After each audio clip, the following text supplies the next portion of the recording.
రోజులాగే నేను latest tech news తోటి tech news episode 693తో మీ ముందుకు వచ్చేసాను. ఈ రోజు కూడా చాలా ఇంట్రెస్టింగ్ అండ్ బ్లాస్టింగ్ న్యూస్ అయితే ఉన్నాయి. న్యూస్లో వెళ్ళబోయే ముందర నిన్న ఆడియన్స్ పోల్కి సంబంధించినటువంటి రిజల్ట్ అయితే మనం చూద్దాం. రియల్మీ GT Neo 2కి సంబంధించినటువంటి ప్రైసింగ్ మీకు ఎలా అనిపించిందని నేను అడిగాను. ఓకే ప్రైసింగ్ అన్న అని చెప్పి 24%, ఇక గుడ్ ప్రైసింగ్ అన్న అని చెప్పి 27%, ఇక ఓవర్ ప్రైసింగ్ అన్న అని చెప్పి 21%, ఇక నాట్ ఇంట్రెస్టెడ్ అన్న అని చెప్పి 29% ఆఫ్ ద యూజర్స్ ఓట్ చేయడం జరిగింది. నా విషయానికి వచ్చారంటే మంచి ప్రైసింగే, కాకపోతే ఈ రోజు దీని గురించి మరొక న్యూస్ అయితే మన ముందుకు వచ్చింది. సో దాని గురించి మనం న్యూస్లో మాట్లాడదాం. సో ఇకపోతే ఈ రోజు ప్రశ్న, సాధారణంగా మీరు TWS బడ్స్, అలాగే బ్లూటూత్ నెక్ బ్యాండ్, అలాగే వైర్డ్ కూడా యూజ్ చేస్తున్నారు కదా. సో మీకు మూడిటిల్లో ఏది క్వాలిటీ పరంగా బెటర్ అనిపిస్తుంది? వైర్డ్ బాగుంది అనిపిస్తుందా, TWS బాగుంది అనిపిస్తుందా, లేదన్నట్లయితే బ్లూటూత్ నెక్ బ్యాండ్ ఏదైతే ఉందో ఇది బాగుంది అనిపిస్తుందా? Let me no. కమ్యూనిటీ ట్యాబ్లో ఉన్నటువంటి లింక్ క్లిక్ చేసి ఓట్ చేయండి. దానికి సంబంధించిన రిజల్ట్ని రేపటి టెక్ న్యూస్లో చూసేద్దాం. సో మొదటి న్యూస్ వచ్చేప్పుడు మనకి రియల్మీ నుంచి స్టార్ట్ చేద్దాం. రియల్మీ నిన్న అఫీషియల్గా మన ముందుకు Realme GT Neo 2 mobile phone అయితే అఫీషియల్గా అనౌన్స్ చేశారు. ఆఫ్కోర్స్ దీని ప్రైసింగ్ 31,999 పెట్టి మళ్ళీ ఫెస్టివల్ ఆఫర్ కింద కేవలం 25,000 రూపాయలకి మన ముందు తీసుకొస్తున్నా అన్నారు కదా. సో దీనికి సంబంధించినటువంటి ఆఫర్ డిస్కౌంట్స్ ఏవైతే వీటిని మనకి ఈరోజు రివీల్ చేయడం జరిగింది. స్ట్రైట్ ఫార్వర్డ్ వీళ్ళైతే 3,000 డిస్కౌంట్ ఇస్తున్నారు. అండ్ దాని తర్వాత మీకు ప్రీపెయిడ్ ట్రాన్సాక్షన్ చేసుకున్నారు అన్నట్లయితే కనుక మరొక ఎడిషనల్ డిస్కౌంట్. అండ్ దీంతో పాటు ఎక్స్చేంజ్ కూడా మనకి ఇక్కడ డిస్కౌంట్ అయితే చూపిస్తుంది 3,000 రూపాయల దాకా. అంటే ఈ 3,000 రూపాయలని వదిలేసేసి మీరు మిగతా ప్రైస్ అయితే, అంటే ఒకవేళ మొబైల్ ఎక్స్చేంజ్ చేసుకోవాలనుకుంటే ఓకే, చేసుకోకూడదు అనుకున్నారు అన్నట్లయితే ఈ 3,000 అయితే రాదు. డైరెక్ట్గా ఫోన్ కొనాలనుకుంటున్నారు అన్నట్లయితే, అంటే ఓవరాల్గా ఇది వచ్చేటప్పటికే మీకు 27,999 రూపాయలకి వచ్చేటువంటి అవకాశం ఉంది బేస్ వేరియంట్. సో మళ్ళీ ఆ ప్రైస్ సెగ్మెంట్లోకి వచ్చేటప్పటికే మళ్ళీ ఇది కొంచెం ధర ఎక్కువ అనిపిస్తుంది. సో మీకేమనిపిస్తుంది ఇలాంటి gaming and gimmick logics? Let me know కింద ఉన్నటువంటి కామెంట్ సెక్షన్లో కామెంట్ చేయగలరు. నన్ను అడిగితే కనుక తీసేస్తారని నేను అనుకుంటున్నాను, తీసేయాలి కూడా, ఎందుకంటే ఇది కరెక్ట్ పద్ధతి అయితే కాదు. ఎందుకంటే నేను ఆల్రెడీ ప్రైస్ అనౌన్స్ చేసిన తర్వాత వీళ్ళు ఇలా చేయటం కరెక్ట్ కాదనే నా అభిప్రాయం. నాకు రివ్యూ యూనిట్ వచ్చిందా రాలేదనే తర్వాత విషయం, కానీ ఖచ్చితంగా ఇదైతే తప్పు. మేబీ ఒకవేళ ఇదైతే మనకి బయటికి రావడం అయితే జరిగింది. దీని గురించి న్యూస్ ఏంటి అనేది, అంటే వీళ్ళు ఎలా ఇస్తారో అనేది మనం దీనికి సంబంధించినటువంటి సేల్ అఫీషియల్గా రేపు 18వ తారీఖు మన ముందుకు వస్తుంది కాబట్టి సో అప్పటిదాకా అయితే వెయిట్ చేయాలి. 18వ తారీఖు 16వ తారీఖు మన ముందుకు వస్తుంది. సో దానికోసం అయితే అప్పటిదాకా ఖచ్చితంగా మనమైతే వెయిట్ చేయాల్సి ఉంటుంది. ఇక నెక్స్ట్ న్యూస్ కూడా మనకి రియల్మీ దగ్గర నుంచి, రియల్మీ GT సిరీస్లోనే మన ముందుకి మరొక సరికొత్త మొబైల్ ఫోన్ తీసుకొని రాబోతుందని చెప్పి నిన్న అఫీషియల్ లాంచ్ ఈవెంట్లోనే మనకి డీటెయిల్స్ అయితే రివీల్ చేశారు కదా. ఇది మనకి ఫోల్డింగ్ ఫోన్ అయ్యేటువంటి అవకాశం ఉందంట. ఈరోజు దీనికి సంబంధించినటువంటి 3D రెండర్ స్కెచ్ డిజైన్స్ ఏవైతే ఈరోజు మనకు బయటకు రావడం జరిగింది. సో దీన్ని బేస్ చేసుకొని చూసాము అన్నట్లయితే కనుక అతి త్వరలో మన ముందుకు రియల్మీ నుంచి ఫోల్డింగ్ ఫోన్స్ వచ్చినా ఆశ్చర్యపడాల్సిన విషయం అయితే లేదు. ఎనీవే చూద్దాం మరి దీంట్లో ఎలా వస్తుంది ఏంటి అనేది. నెక్స్ట్ న్యూస్ కూడా మనకి రియల్మీ దగ్గర నుంచి, రియల్మీ రేపు GT Neo 2T మాస్ ఎడిషన్ని వీళ్ళు అఫీషియల్గా చైనాలో అయితే లాంచ్ చేయబోతున్నారు కదా 19వ తారీఖు. దీంతో పాటు ప్యారలల్గా Q3S అనేటువంటి ఒక మొబైల్ ఫోన్ని కూడా లాంచ్ చేయబోతున్నారంట. దీంట్లో హైలైట్ ఏంటి అంటే Qualcomm Snapdragon 778 అన్నీ కూడా ప్రీమియం ఫ్లాగ్షిప్కి సంబంధించినటువంటి స్పెక్స్ మన ముందుకు ఇస్తున్నారు, కానీ HD+ డిస్ప్లేని తీసుకొని రాబోతున్నారంట. మరి అన్ని ప్రీమియం స్పెక్స్ ఇచ్చి మళ్ళీ HD+ డిస్ప్లే అంటే OTT కన్జంప్షన్ ఎవరైతే ఉంటారో వాళ్ళకి ఇబ్బందే. మోస్ట్లీ ఇది వచ్చేటప్పటికే వర్క్ ఓరియంటెడ్, పెర్ఫార్మెన్స్ ఓరియంటెడ్గా చూసే వాళ్ళకైతే బాగానే ఉంటుంది. బట్ అలా యూజ్ చేసేవాళ్ళు ఖచ్చితంగా OTTని కూడా చూస్తారనే నా అభిప్రాయం. మీకేమనిపిస్తుంది? ఇలా తీసుకొస్తే కరెక్ట్ అంటారా కాదంటారా? లెట్ మీ నో, కామెంట్ చేయండి. లైక్ చేశారా? చేయకపోతే ఒక లైక్ కొట్టేసేయండి. నెక్స్ట్ న్యూస్కి వెళ్ళిపోదాం. నెక్స్ట్ న్యూస్ వచ్చేటప్పుడు మనకి యాపిల్ దగ్గర నుంచి, సో యాపిల్ ఎయిర్పాడ్స్లో ఒక సరికొత్త 3rd జనరేషన్ ఎయిర్పాడ్స్ని అయితే వీళ్ళు మన ముందు తీసుకొని రాబోతున్నారు. ఇప్పుడు ప్రస్తుతం ఉన్నటువంటి ఎయిర్పాడ్స్ ప్రో ఏదైతే ఉందో ఇదే డిజైన్లో మనకి సిలికాన్ టిప్ కాకుండా ప్లాస్టిక్ టిప్ తోటి ఇవైతే రాబోతుంది. ఎయిర్పాడ్స్ 3 అనేటువంటి పేరుతో.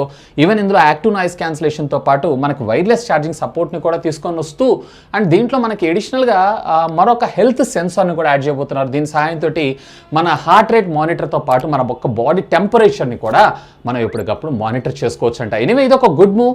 చూద్దాం మరి దాన్ని ప్రైస్ ఎంతకు తెస్తారు అనేది. మళ్ళీ అది 20,000 దాటిందంటే దాని మీద ఇదే కొంచెం బెటర్ అని నా అభిప్రాయం.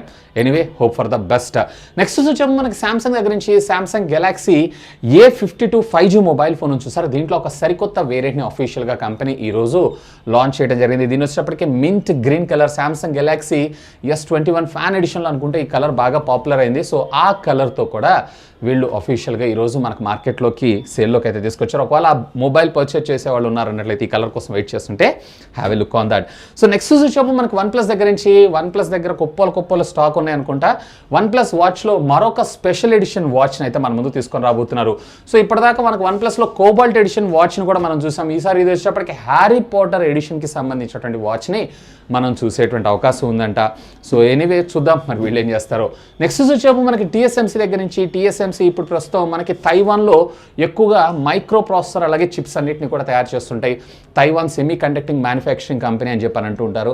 సో వీళ్ళైతే జపాన్లో అతి త్వరలో వీళ్ళకి మరొక ప్లాంట్ని పెట్టబోతున్నారంటే ఇప్పుడు ఉన్నటువంటి గ్లోబల్ చిప్ షార్టేజ్ ఏదైతే ఉందో దీన్ని కవర్ చేసుకోవడంతో పాటు వీళ్ళకి యాక్టివిటీస్ని కూడా ఇంప్రూవ్ చేయాలి and at the same time chip requirement కూడా రాను ఇంకా బాగా పెరిగే అవకాశం ఉందన్న ఉద్దేశంతో వీళ్ళు జపాన్లో అయితే మరొక బ్రాంచ్ని స్టార్ట్ చేయబోతున్నారంట. అదేదో ఇండియా తీసుకొస్తే భలే ఉంటుంది. నెక్స్ట్ వచ్చేప్పుడు మనకి హుండై దగ్గర నుంచి, హుండై తెలుసు కదా కార్లు.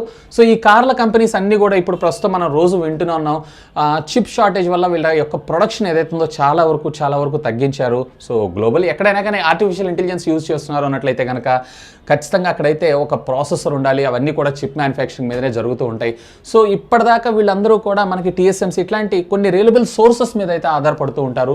సో అలా కాకుండా వీళ్ళ ఓన్ చిప్ సెట్స్ని వీళ్ళే డిజైన్ చేసుకునేటువంటి ఆలోచనలో ఉన్నారంట. ఒకవేళ ఇది సక్సెస్ అయింది అన్నట్లయితే హ్యుండైకి సంబంధించినటువంటి వాళ్ళ ఓన్ ఒరిజినల్ చిప్స్ తోటే వాళ్ళ కార్స్ తయారు చేయడంతో పాటు హ్యుండై సబ్స్టిట్యూట్ బ్రాండ్ అయినటువంటి కియా ఇలాంటి వాటన్నిటిల్లో కూడా వీళ్ళు ఇవే చిప్స్ని యూజ్ చేసేటువంటి అవకాశం అయితే ఉంది. ఇక నెక్స్ట్ వచ్చేప్పుడు మనకి యాపిల్ దగ్గర నుంచి సో యాపిల్ ఒక సరికొత్త రికార్డ్ని అయితే నమోదు చేసుకోవడం జరిగింది. మిగతా కంపెనీస్ అన్ని ఒక ఎత్తు అయితే యాపిల్ కంపెనీ ఒక ఎత్తు. ఏకంగా గ్లోబల్లీ ఈ 2021 Q3కి సంబంధించినటువంటి రిజల్ట్స్ని మీరు చూసారు అన్నట్లయితే, Q3 కాదు Q2కి సంబంధించినటువంటి రిజల్ట్ని మీరు చూసారు అన్నట్లయితే ఆల్మోస్ట్ ఆల్ గ్లోబల్ షిప్మెంట్తో కంపేర్ చేశారన్నట్టయితే వీళ్ళు వచ్చేటప్పటికి ఏకంగా 13% వీళ్ళ యొక్క ఇది ఉందంట, స్టాక్ ఉందంట. అంటే చిన్న విషయం కాదు. ప్రతి 100 మొబైల్ ఫోన్లో గ్లోబల్ అమ్ముడుపోయేటువంటి మొబైల్ ఫోన్స్ అన్నిట్లో 13 మొబైల్ ఫోన్స్ ఐఫోన్, అది కూడా 13 సిరీస్ అంటే చిన్న విషయం అయితే ఏం కాదు. ఇక నెక్స్ట్ న్యూస్ కూడా మనకి యాపిల్ దగ్గర నుంచే యాపిల్ వాచ్ సిరీస్ 8 ఇదైతే నెక్స్ట్ ఇయర్ రాబోతుంది. దీనికి సంబంధించినటువంటి లీక్ అయితే ఈరోజు మన ముందుకు రావడం జరిగింది. సో దీంట్లో ఏకంగా ఈసారి మనకి 3 డిఫరెంట్ సైజెస్లో దొరికేటువంటి అవకాశం ఉందంట. అంటే 42mm, 44mm అండ్ 46mm కూడా మనం చూసేటువంటి అవకాశం ఉందంట.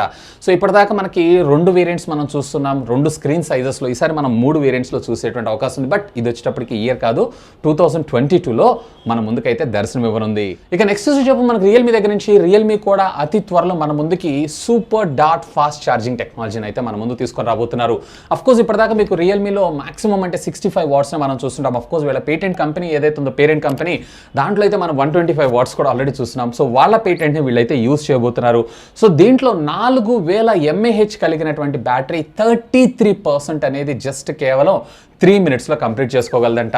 సో 33 minutesలోనే, అంటే 33% ఏదైతే ఉందో 3 minutesలో కంప్లీట్ చేసుకోగలుగుతుందంటే ఇది 0 to 100% లెస్ దాన్ 15 minutesలోనే కంప్లీట్ అవుతుందని నా అభిప్రాయం. సో ఎనీవే రాను ఇంకా ఫ్యూచర్లో మనం 250 వాట్స్ చూసినా ఆశ్చర్యపడాల్సి లేదు. Anyway good move Realme. So ఇవి ఫ్రెండ్స్ ఈరోజు నాకు కొంచెం ఇంట్రెస్టింగ్గా అనిపించినటువంటి latest happening and trending tech news అయితే. సో న్యూస్ అయితే పెద్దగా ఏం లేవు. సో ఎనీవే మీ అందరికీ కూడా advanced happy Dasara, have a safe Dasara. So that's all for today. This is Vasu. Like కొట్టారు కదా, signing off. Have a great day.